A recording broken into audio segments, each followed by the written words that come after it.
क्या affordable housing की कीमतें बढ़ने वाली हैं? और जानिए मुंबई में क्या हो रहा है।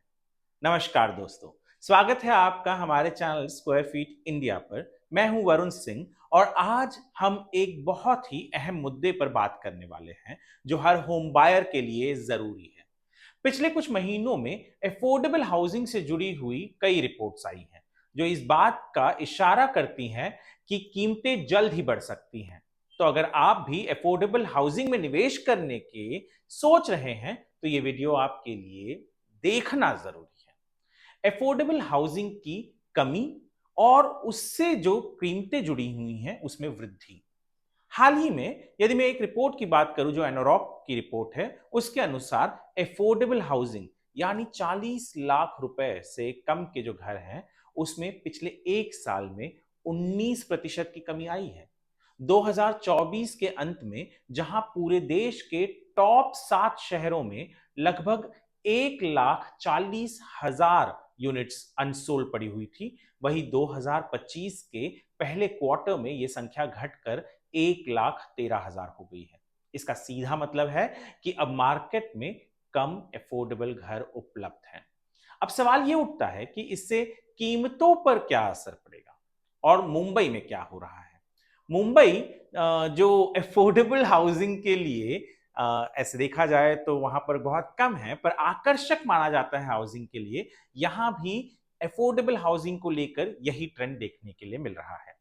मुंबई में भी पिछले एक साल में अफोर्डेबल हाउसिंग का जो अनसोल्ड स्टॉक है वो 11% घटा है। ये दर्शाता है कि अफोर्डेबल हाउसिंग की आपूर्ति पहले से ही कम हो रही है और मांग अभी भी बनी हुई है। इसका नतीजा क्या हो सकता है? जी हां, कीमतों में वृद्धि। कीमतों में वृद्धि का कारण यानी प्राइसेस बढ़ने का कारण क्या है?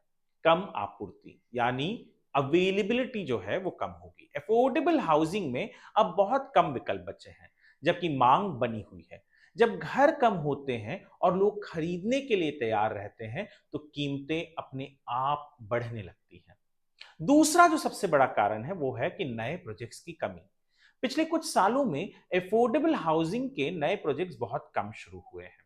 इसका कारण रियल एस्टेट डेवलपर की तरफ से कम निवेश और कंस्ट्रक्शन के मुद्दे हो सकते हैं। जब आपूर्ति कम हो तो स्वाभाविक रूप से कीमतें चढ़ती हैं।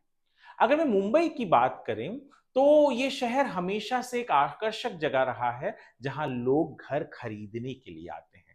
लेकिन अब जब अफोर्डेबल हाउसिंग की संख्या घट रही है तो आने वाले समय में यहां भी कीमतों में वृद्धि की संभावना काफी ज्यादा है।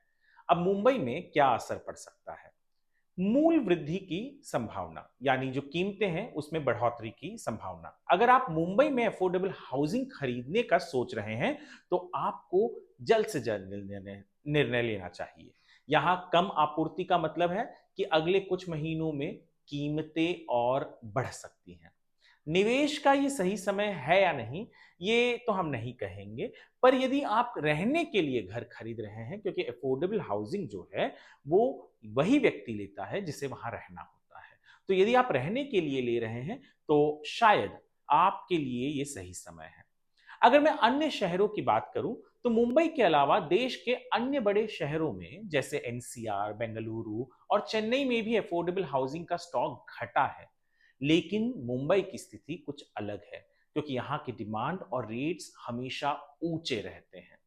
एनसीआर और बेंगलुरु में भी कीमतें बढ़ने की संभावना है, लेकिन मुंबई में जो रियल एस्टेट की गतिशीलता है वो बाकी शहरों से कई ज्यादा तेज है। मुंबई में कीमतों का बढ़ना तो तय है और ये आपके लिए एक चेतावनी हो सकती है कि अगर आप अब अफोर्डेबल हाउसिंग में निवेश करना चाहते हैं तो हो सकता है कि आपके पास बहुत कम समय है। तो आप क्या कर सकते हैं? दोस्तों, अगर आप मुंबई में अफोर्डेबल हाउसिंग खरीदने का सोच रहे हैं तो समय बहुत अहम है। आपूर्ति में कमी और बढ़ती मांग का मतलब है कि कीमतें जल्द ही बढ़ सकती हैं। इसलिए अगर आप सही कीमत पर घर खरीदने का सोच रहे हैं तो आपको जल्द कोई निर्णय लेना होगा। आशा है कि आपको इस वीडियो से मदद मिली होगी। अगर आपके मन में कोई सवाल हो या आप मुंबई में घर खरीदने को लेकर और जानकारी चाहते हो तो कृपया कमेंट करके बताएं। और अगर आपको ये वीडियो पसंद आया हो तो चैनल को सब्सक्राइब करना ना भूलें। ये वीडियो देखने के लिए आपका धन्यवाद।